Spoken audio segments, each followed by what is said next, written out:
Well, good afternoon, everyone, and welcome to hashtag It's Your Life. I am Paul Vadiato, and with me, David Levy. Hello, David. Hello, Paul. We are your hosts and founders of Avise Group and Focal Adaptive Solutions for Trauma. Both David and I are full-time spousal caregivers, and we have been so for many years. In other words, we understand how you feel. We are also your expert guides into all things trauma and family caregiving. Joining us today, we have a very special guest, Dr. Stacy Friedman. Dr. Stacy is a clinical sexologist and certified sex coach. Welcome to the show. Thank you for having me. I'm excited. Good. Our pleasure. Yeah. And we're here, as we are every Friday right after Dr. Mitch, 1 p.m., and we bring you the subject matter, the real stuff, the things you want to know, and we have experts like Stacy as guests, and we access real information and professional knowledge to assist you. Excuse me. You're listening to us on Boca Chamber Radio, on bocachamberradio.com. You can get the app, tune in, listen to us. Tell your friends and family to download the app at iTunes or Play Store. And as I said, you can listen to us live at the website. Mm-hmm. Additionally, all shows will be live streamed and archived. And because we have such an interesting guest today, not that you want to talk to Paul and me, but we have Stacy, the sexologist, and 561-424, and we will try and address some of your issues, or all of your issues for that matter. Because the Avise Group is all about healing and wellness. We work with clients struggling with trauma, mental health, family caregiving, wellness, and just about everything beyond that. We're here for everybody who is seeking a better life, a life worth living. So we'll go on from there. And Paul? Thank you, David. Being disturbed or having troubling behavior is usually the result of having one or more traumas that have occurred somewhere in your life. Avise Group has developed focal adaptive solutions for trauma specifically to clear trauma, meaning when something is painful, debilitating, it can leave a lasting impression and trigger negative reactions long after the negative experience. Often these impressions are beyond awareness, running in the background, causing disruptions or feelings, thoughts, and behaviors. Many of our clients, before coming to us, have spent years in traditional psychotherapy and have not achieved the results that they want. Focal Adaptive Solutions for Trauma has cleared the trauma, refreshed their outlook on life, and re-energize them with a new perspective on their daily lives. David? Yep, and as we have been telling you every week, we have a new feature. We call it hashtag self-talk, and each week we feature and explore a new way of looking at life and a new way of thinking about ourselves. Sometimes when we change the view, we change what we see. Yep. And that has been our consistent theme over the last few weeks as we've introduced hashtag self-talk, but it really is true. If you change the way you view things, then you change the way it appears to you, and that's real important. So when reflecting back on problems or challenges, it's important to add a word, a phrase, a statement to that reflection and acknowledge your strengths. Develop hope and lead yourself in a direction that you would like to be going. Empower yourself by talking in terms what you're going to do that's right as opposed to not wrong, positives instead of negatives. For example, there's been a whole lot of anger around some situation, and that has been getting in the way of my feeling secure, at ease. Doing things that are beneficial and useful help me, because that way you change the view, you change what you see. Another example is, even though I've had these troubling thoughts and feelings, I'm smart and motivated, and it feels great to be working through them. A very, very positive way of looking at it. So that experience was another example. So that experience was really disturbing, and I'd like to move beyond it, so much that it doesn't affect me like that anymore. Even though eating, drinking, smoking, cutting yourself, whatever it may be, temporarily relieves those troubled feelings, you recognize that doing that stuff really hasn't been to your advantage. So by adding a lift and positive word phrase, we can all begin that process of healing. Doesn't make an issue what it is that's concerning you. Once you turn a negative into a positive, you start down that road to feeling better about yourself, feeling better, and getting yourself underway for healing and reaching goals, whatever they may be, but it certainly is turning your life into a much more worthwhile set of circumstances. So, Paul, I know it's quick, but we really want to get into Stacy soon, so we're going to take a break right here. You're listening to us on Boca Chamber Radio, and we're going to return with Dr. Stacy Friedman. It's going to be a great show. She's a sexologist and a sex coach, and we're going to do acrobatics. But all kidding aside... Why don't you give the call-in numbers, David? And the call-in number is, as always, 561-424-7475. That's 561-424-75. And if you're listening on Periscope, on Twitter, you can leave your message, and they will be called in for us, and Dr. Stacy will be more than pleased to answer it. So we'll take a break, and we'll see you on the other side in just a couple. It always sounds so scary when we'll see you on the other side.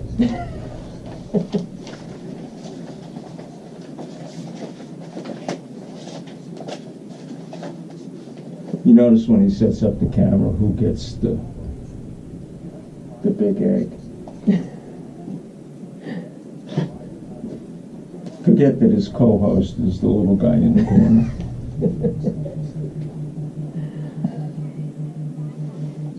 How much we got? So?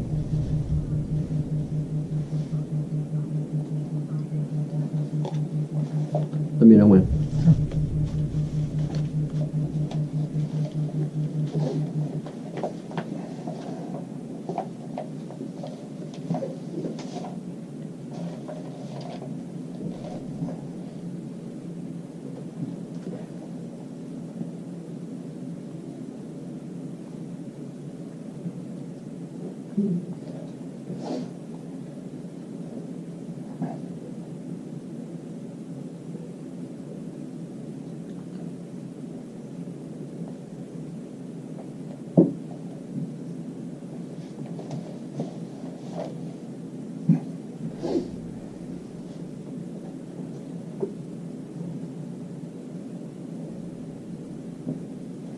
Okay, 30 seconds.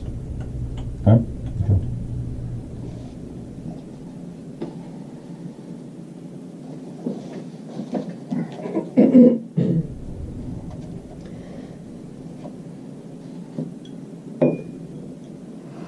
Okay. You're ready to go. Ready? And we are back. You are listening to hashtag It's Your Life on Boca Chamber Radio, and you are watching us on Periscope.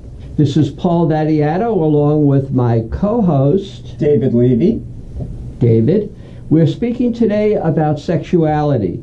We invite you to call in with questions or comments to 561-424-7475. That's 561-424-7475. Our guest today is Dr. Stacy Friedman. Hi. Welcome. Thanks.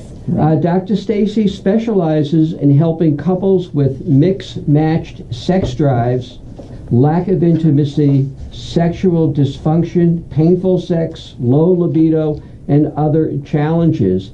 She's also proficient in alternative lifestyles as well as LGBTQ with focus on transgender community. Welcome, Stacy. We're so happy to have you here at hashtag It's Your Life. Thank you for taking time to join us. Thanks for asking me. Well, Stacy, let me ask you this. Anytime the word sex is involved, and we were talking about this earlier, it engenders an immediate mental picture. And what does the field of sexology actually entail? And how do you define your role as a sex coach? Well, basically, the field of sexology is all aspects of sex and sexual function and sexual health, sexual well-being, sex positivity. And when you're working with people as either a therapist or a coach or a sexologist, basically you're trying to get people, individuals or couples, to be able to learn how to have healthier relationships, how to have healthier intimacy, how to even get to know themselves a little bit better, because so many people are so, the word sex is such a taboo subject. So my passion is helping people be able to bring it to the forefront and be able to communicate about it. And so when you use the word sex coach, it's really that you are a therapist in the world of sexology, and it's not that you're, well, I'm not standing by the bedside with pom-poms cheering for people, no. Oh, okay. What I'm working with is healthier individuals, so I don't actually do the therapy. I help people find out what their goals are in their relationships regarding intimacy and sexuality. And then we work on an action plan, and we move forward in trying to do different activities, different things that they can do at home with their partner, and be able to work on things like that. So I'm guiding people in the right direction. When you talk about expectations, I can remember 80 years ago when I was a kid, and you were dating, and you might begin to enjoy some activity in the back seat with in my case, the young lady that I was with, and it was always a guessing game as to what was going to happen, and was it going to fulfill my expectation, and all of those things that we carry forward from our societal norms. When you talk about mix or mismatched, the way Paul described it in the little cover for you in the beginning, what do you mean by that? Is that low libido, high libido? Is that what's a mix-matched couple? First of all, there's nothing abnormal about someone having a lower drive versus a higher drive versus, a steady drive. Everybody's drive is different. When it's considered mismatched is when you're in a couple relationship and the two people do not have the same drive, which is very, very common. That's one of the most common groups of people that I work with. So just because you have a lower drive than your partner does not mean that you have low libido. It just means that within that relationship, the drives are different. So do you try and bring the high drive down and the low drive up? In other words, how do you drive this relationship? How do we drive the sex drives? Basically, it's about having them communicate their needs, finding out how to compromise your needs. There's times where people are not going to be able to reach that higher libido, but they also have to understand that if that person is willing to come up a little bit, they have to be willing to kind of back down a little bit. Right, adjust. But a lot of it has to do with communication, because sometimes you don't know the other person's needs until you ask. And many people can talk about any subject in the world, but as soon as you go to talk about sex, it's like hush hush. Okay. Stacy, everyone's busy these days. I mean, we speak to particularly millennial clients, and they are very, very active, not only in work, they're philanthropic in what they do, they're involved in many, many activities. So is sex something then that gets scheduled? You can schedule sex, and a lot of people feel like that if you schedule sex, it's not going to be romantic, it's not going to be intimate. But sometimes, just like you would schedule a doctor's appointment, just like you would schedule a soccer game, sometimes things have to be scheduled. And just because they're scheduled doesn't mean you can't be creative. Schedule a bath at night and spend some intimate time together, and do things that may be a little bit more creative if you have to schedule it. People have kids and homework, and most of the time the couples have two working parents, so it makes it difficult. Right. You mentioned intimacy. Talk a little bit about what intimacy is and the misconceptions that people have about it. Intimacy can mean a lot of different things to a lot of different people, but basically intimacy is more of an emotional connection than a physical connection, and it's more about how you are connecting to the other person's inner thoughts, inner dreams, inner soul, experiences, emotions. And intimacy does not just mean intercourse. It means holding hands, it means hugging, it means caressing, it means taking time to show the person that you care. And when you're doing these steps to help create intimacy, especially more for women, they need a lot more of that than the men do. Not saying that men don't need it, but the women tend to need it more to be more aroused, to have more desire.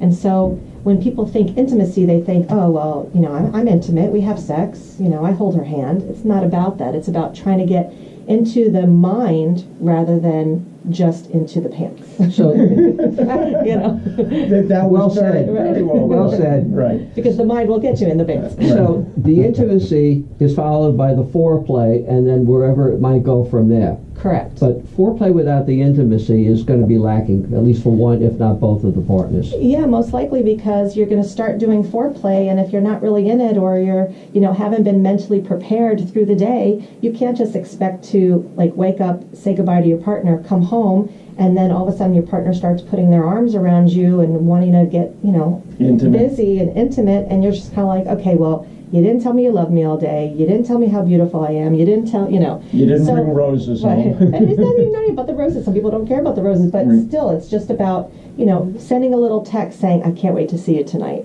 That's something like, ooh, that's Right. exciting. So Or it's maybe little just doing things. the dishes. Or just, exactly, for some people, that's all it takes is helping Yeah. around the house. Getting intimate with the butter plate. Exactly. But all kidding aside, Paul was talking about millennials and, and beyond. There's so much use on the internet of a whole variety of things. How does, in your mind, porn, as whatever variety, add to or detract from a couple's intimacy or their ability? That is a very tricky subject depending on each relationship, specific relationship.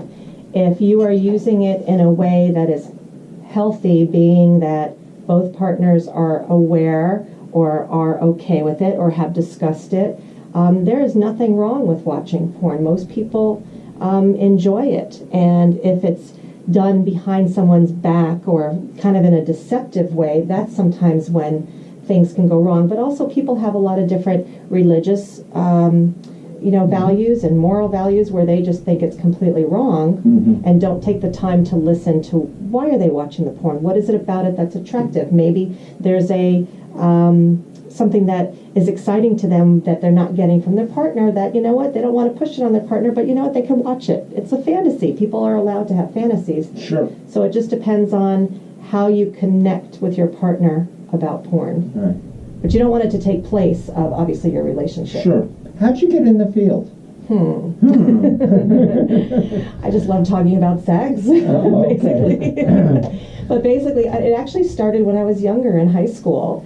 I've always been the go-to person. Everyone's always come to me about relationship advice, sex advice. I don't know, I've just always been very open-minded. I've always been the type of person to never judge. And people just felt comfortable talking to me because I wouldn't look at them and go, oh, seriously? Oh my gosh, So it was just, they're like, oh yeah, da-da-da-da-da. And people would be like, how do you say that without laughing? I'm like, because it's normal everyday life. You talk about a nose the way you could talk about a penis. It's the same thing, Okay. Something sticking off your body. Right. But anyway, so then after I got into college, I actually went into psychology. And I decided, I was thinking actually of doing sex therapy, but then, you wind up having kids and I couldn't go back to school.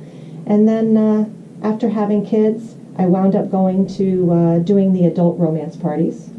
And where you go to the home. What is an adult romance It's like when you go to the home, it's like a Tupperware with the stuff that wiggles and jiggles and makes your friends giggle. That's what that's the type of Tupperware I was selling. Okay. But basically, I started working with different people in these parties and helping them have better romance and better relationships and try to give them the tools like some creams and lotions, foreplay, toys, all that kind of stuff.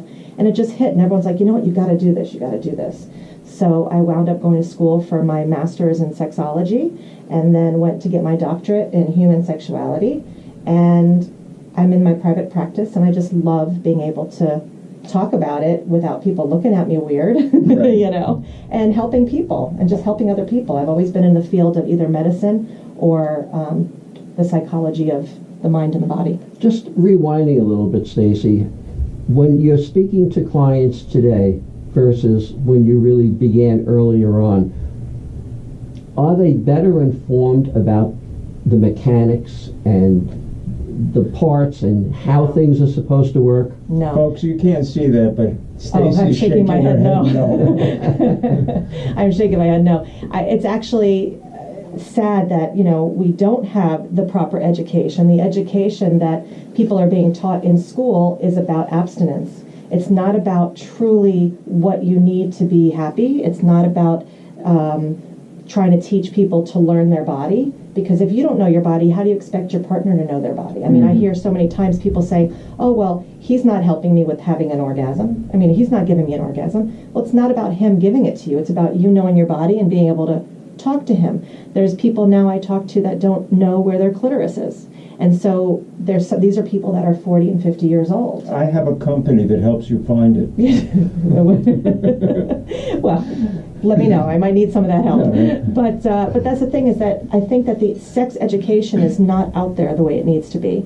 But I do see that there's a lot of more sexologists, a lot more openness now with the transgender people, the more community coming out, more people being open to learning about it.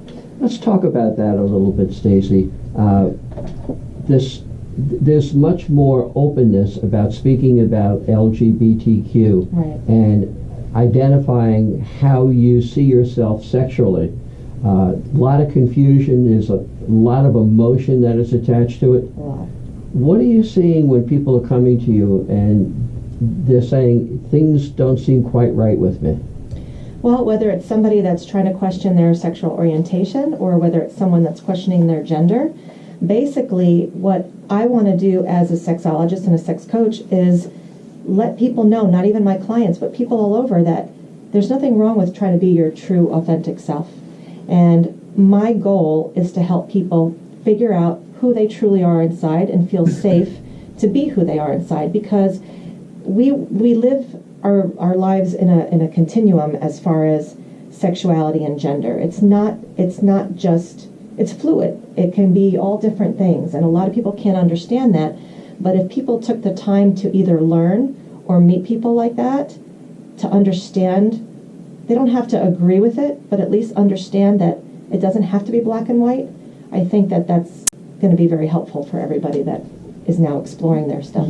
You mentioned that as far as learning in school, the way Paul addressed it a moment ago, that it's really more about abstinence than it is. But if you wanted to shift the focus without having as a teacher or the school district, without having the world come in on top of you, where we're parents and that's our responsibility, but yet when you kind of look, many parents are afraid to address the subject, so leaving it to them doesn't always, so you kind of learn in the schoolyard and not in the school classroom. Exactly. Because your parents are afraid to either address it or know the right way, right, to have that kind of conversation. Well, they without don't, because they're grabbing not a book. educated. Right, they're not educated enough. And I've seen people on Facebook say, this is stuff when it comes to people, let's say, who are transgender. This should not be introduced into my child's elementary school. They don't need to know about a different gender. They should let the parents take care of that. But the problem is that the parents don't even know, and the parents are not going to educate their children about it because it's not necessarily important to them. So it is important for people to just be able to open up that conversation in school, not into the nitty-gritty details, but just say, this is what's going on now in life.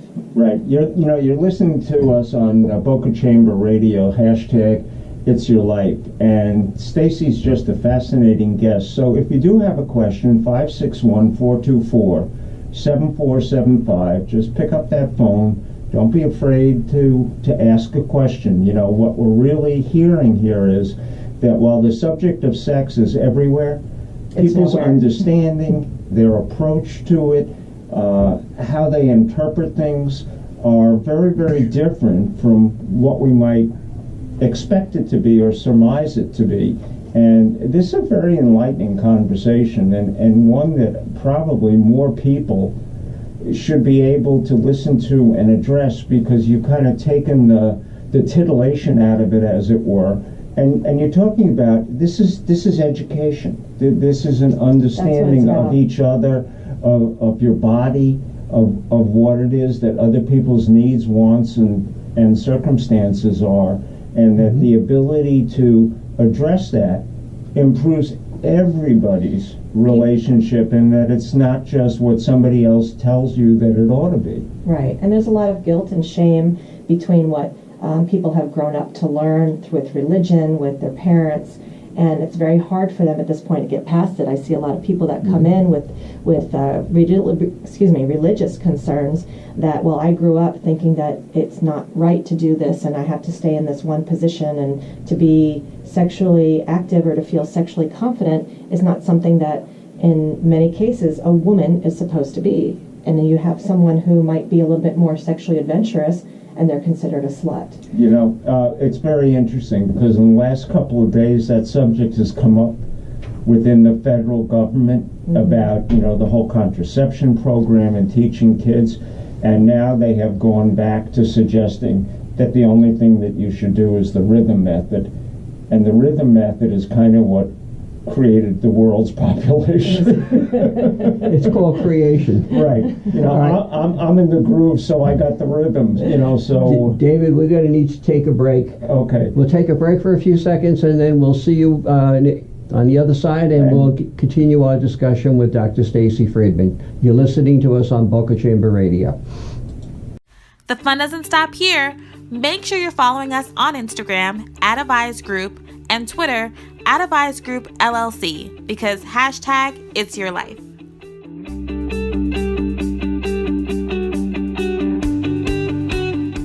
And we are back.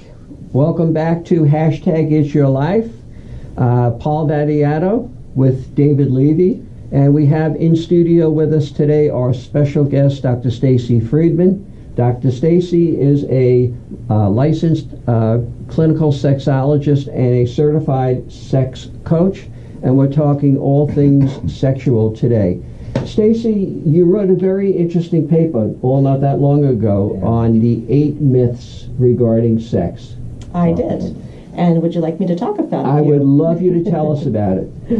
All right. Well, first of all, there's a lot of myths as people get older. They assume, first of all, that people as you get older don't like to have sex or don't have sex anymore.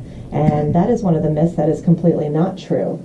People of all ages have sex, whether they're, I don't want to say what young age, because people have age, you know, sex at all different teenagers. Right. Well, there's hope for us. Right. until they die. You know, people can have desire as long as it's being built by whatever's around them. They can always be interested in sex. So that's one of the first myths, is that I think that people feel once you get older. I think that with hormone changes, people assume that you may not feel as much of a libido, which sometimes can be true, but if you are with a loving partner, it definitely is something that can build desire, and you can wind up having. And there's medical help also, if needed. Definitely medical help, which I'll get to in one of the other ones. The equipment doesn't work. If you have some medical help, a lot of times the equipment can work.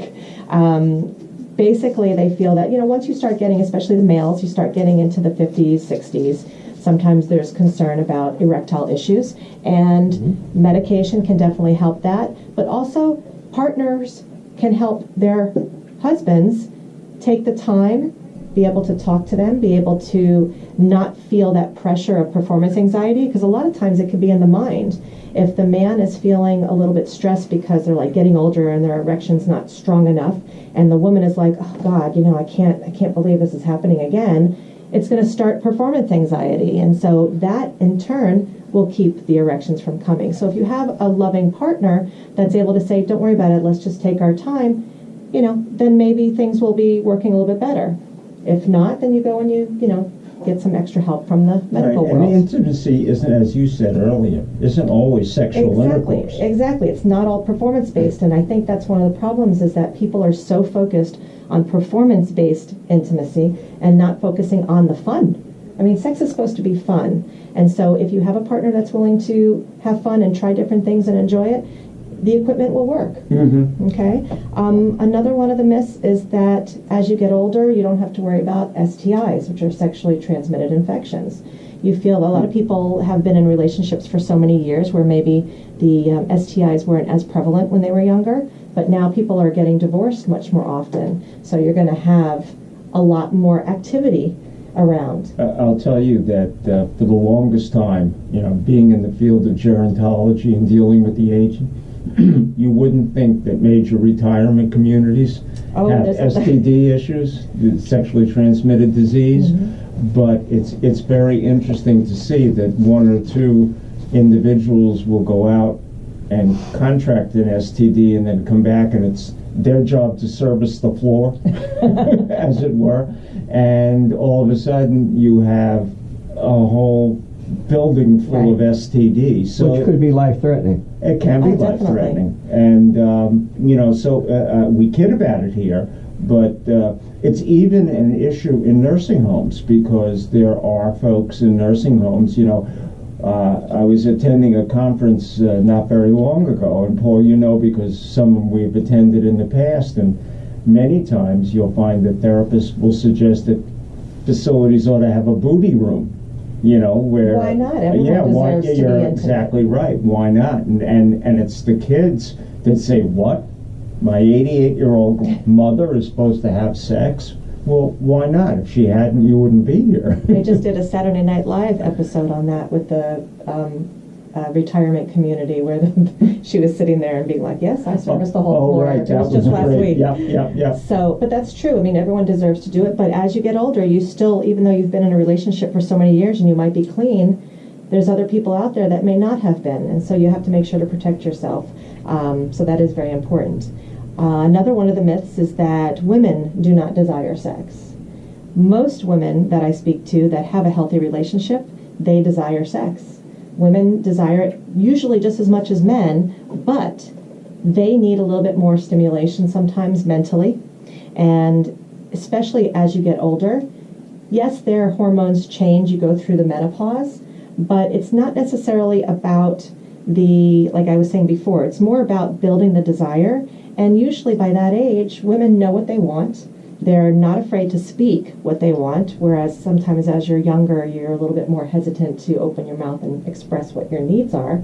But the women are ready to go. As long as you have somebody who's willing to have the foreplay, have the flirting, have that type of thing, women do desire sex. It's just sometimes they're afraid to mention it because of the backlash they get. It's like that program with Lily Tomlin and Jane Fonda.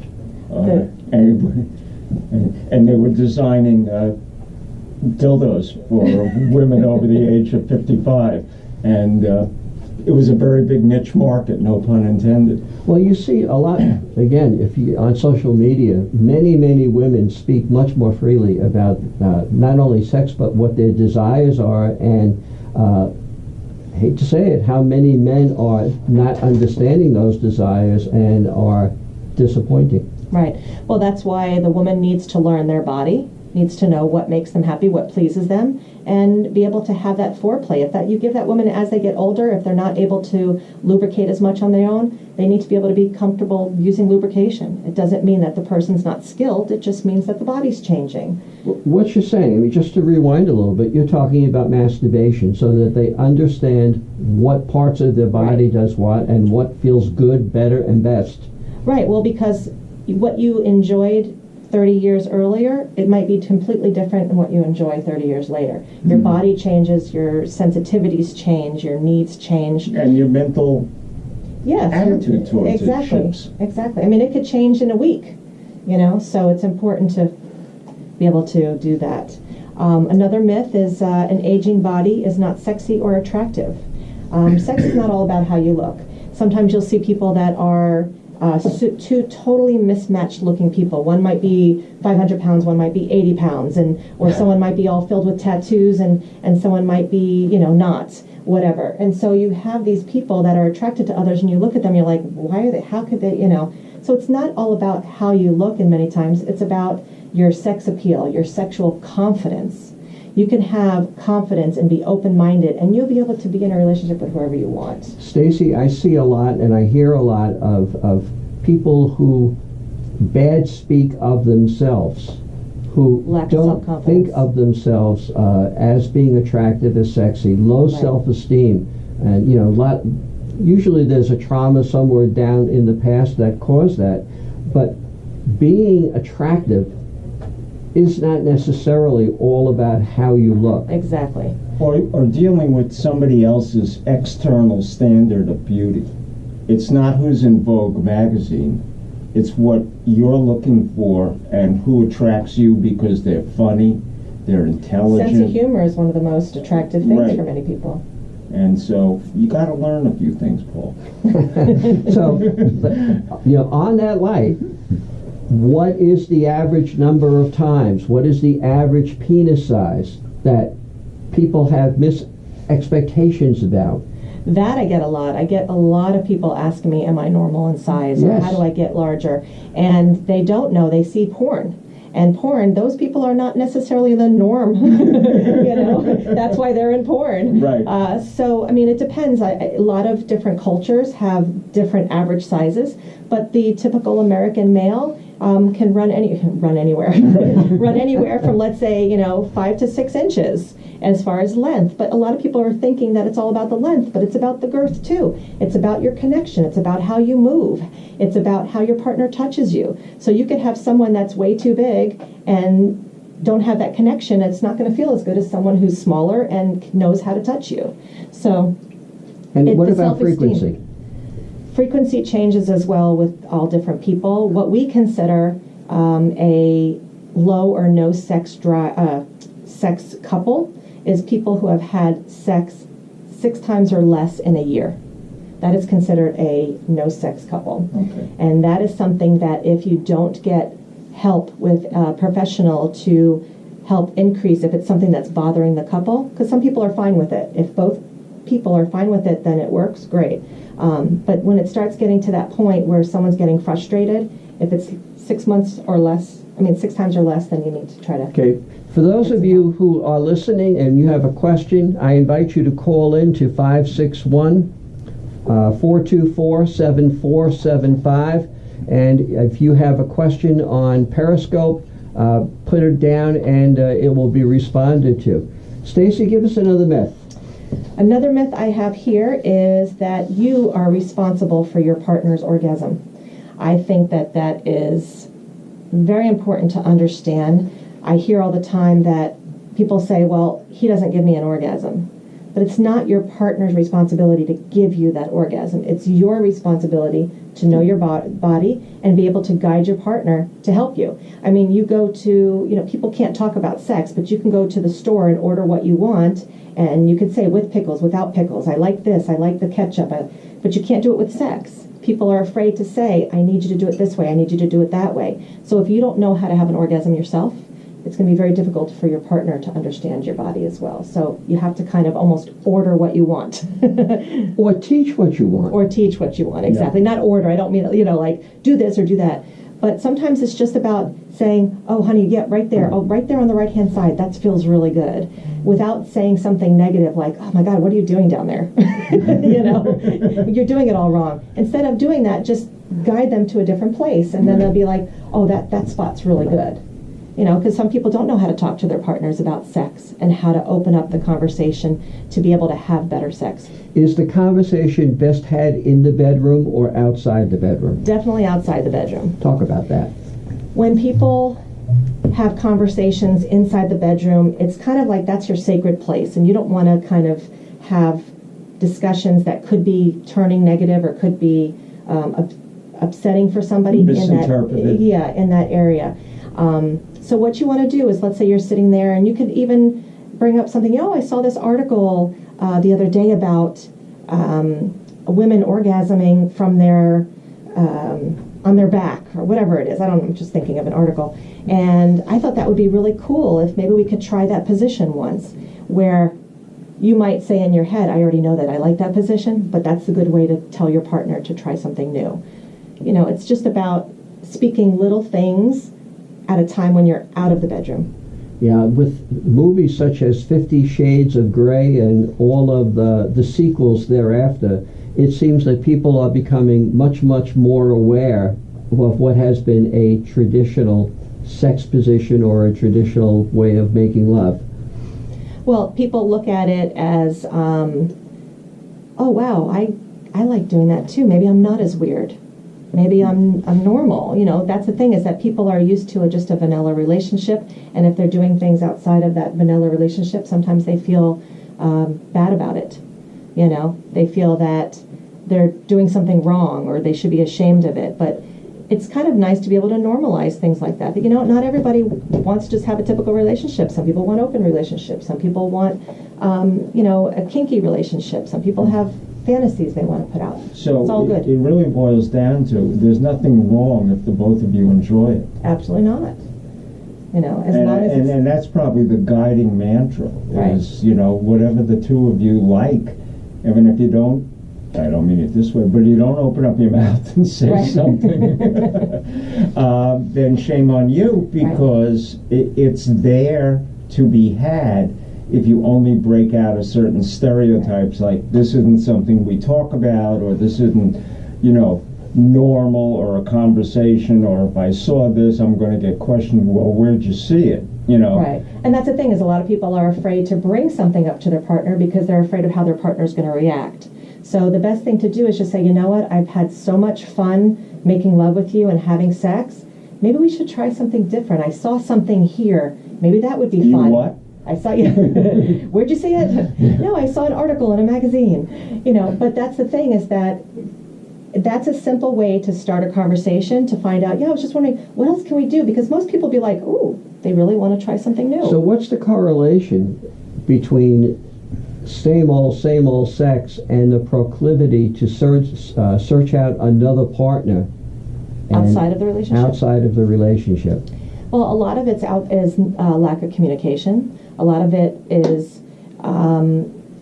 the fact that either their partner is not willing to try different things, or that person is not willing to talk to the partner about trying different things. Everyone is so afraid to discuss it.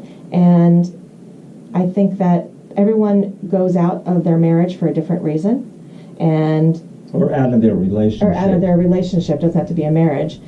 For a different reason. And it's something that's important to talk about before that happens, to be able to be open, because if the more open you are, the less reason someone has to go do things like that. Stacy, this is fascinating. We need to take a break. When we come back, I want to talk to you, Paul and I want to talk to you about what's been going on with the Harvey Weinsteins, this sex in the workplace, this intimidation and power struggle that goes on. So we're going to take a break. You're listening to Hashtag It's Your Life on Boca Chamber Radio, and we'll be right back. Now you can catch our show on the go. Tune in every Friday at 1 p.m. Eastern for Hashtag It's Your Life on the Boca Chamber Radio app and Periscope.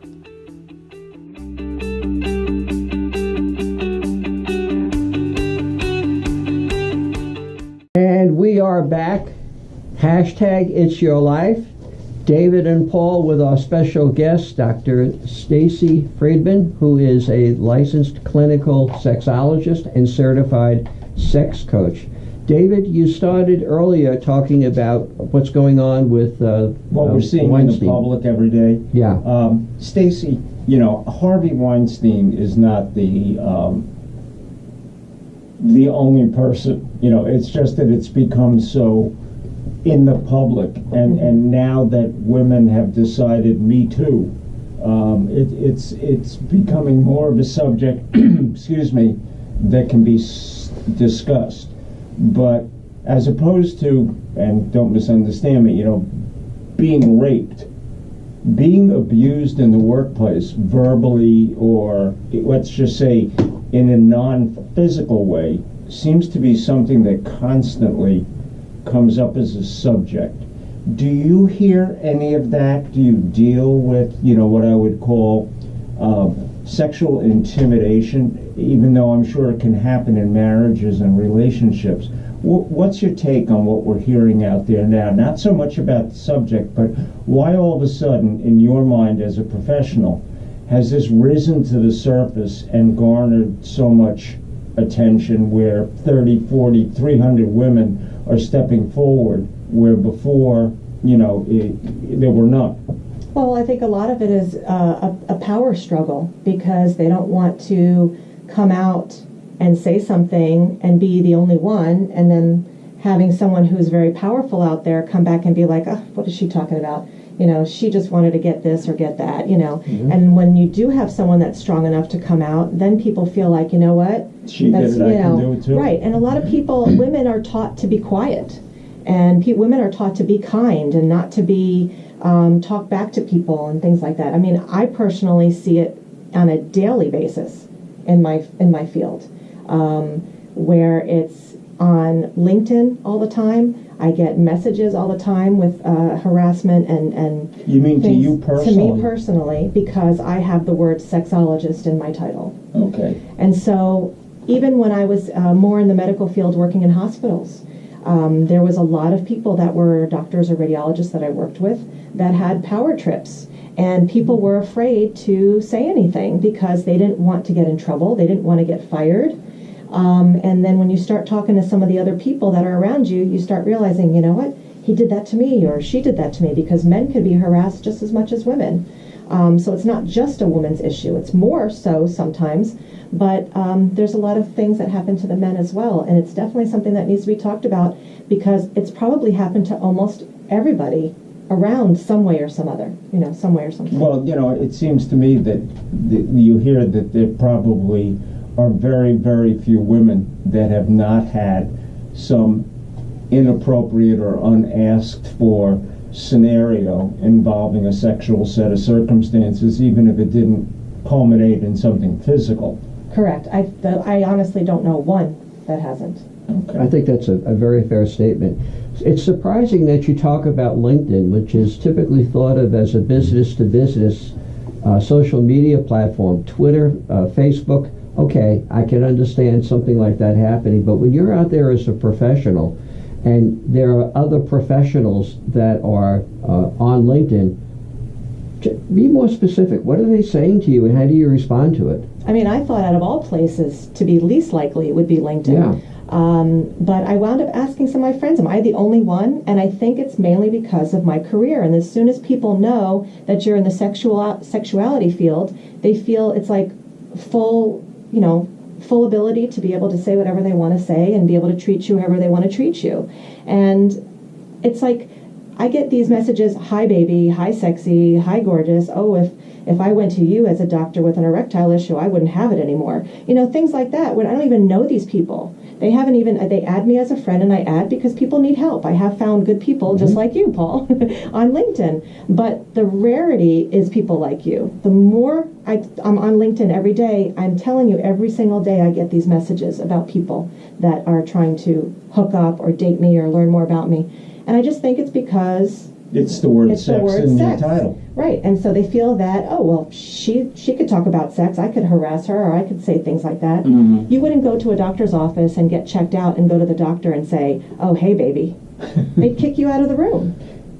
Yeah, and the proclivity of rape and the proclivity of sexual assault, where men assume that it's okay, is the other side of that same mirror, where they can go anonymously to a professional and say very, very inappropriate things. And I think that has a lot to do with this rape culture that is so prevalent in our society, through music, through shows, through conversation, through jokes, that we really don't have a norm in the way we should be addressing one another. Right. And it's just devastating, not only to you as a professional, but for women that are just trying to go about living their life. Right. We've gone in this country, Paul, very accurately, from being a very puritanical, when the, not that there weren't the horny pilgrims, but but you can see the transition over all of this time where society, and a lot of it, I think, has to do with social media. They would not know how to really contact you if this was 20 years ago. But now it's so easy and so anonymous to take a shot, so to speak, that you leave yourself a little open by what you do to have these kind of things happen. Yeah, usually I just say, my name is Dr. Stacy. Do you need some help? And if they say, no, I just want to get to know you, I thought you were pretty or whatever, and it's just like constant. Yeah. Yeah, I could really understand and hear the frustration in your voice.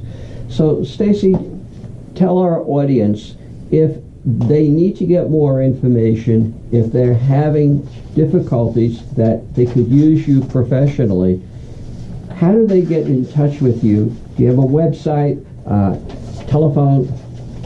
Yes, I do. My website is drstacy.org, and you spell Stacy without an E, so it's drstacy.org. My phone number is 561-899-7669. All my information is on my website. One thing that's really nice is that I'm able to communicate with people all over the world through a video thing like Zoom or Skype, so I can do sessions anywhere, whether it's video or phone, and I do have an office in Lake Worth. I also love doing workshops and talk shows and things just to get the word out.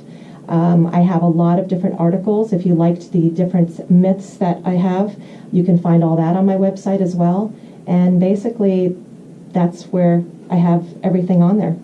So if somebody is in need of help, it could be one of a partner in a relationship. Mm-hmm. Both don't have to come in. Correct. If something is hurting you, they should reach out. Definitely, because if you don't get anything done today, your tomorrow's going to stay the same. So if you want to change in your relationship, you have to reach out. I offer a 15-minute free complimentary consultation. Make sure the services are right for you. Make sure I'm comfortable with you. You're comfortable with me. We're a good team. We work on action plans. We move forward, and we make changes that you can see usually within the first session. I have people... And your phone number again, please. My phone number is 561-899-7669, and my website is drstacy.org. That isn't short for orgasm, is it? It could be. Okay. That's why I didn't pick .com. What do you think?